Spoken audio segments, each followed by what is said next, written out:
திருவள்ளுவர் சொல்றாரு, மறந்தும் கேடு சூழற்க சூழின் அறஞ்சூழும் சூழ்ந்தவன் கேடுன்றாரு.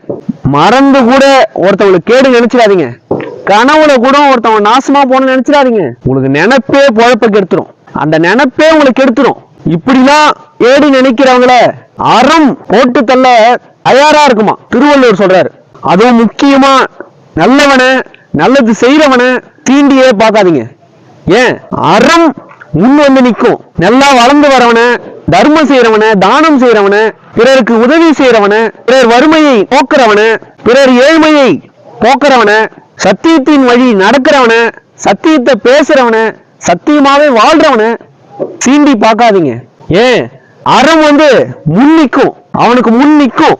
அவனுக்கு முன்னாலும் பின்னாலும் இடவிலும் வலதிலும் அறம் காத்து நிற்கும். திருவள்ளுவர் சொல்றாரு. சத்தியத்தின் மகன் திருவள்ளுவர் சொல்றாரு.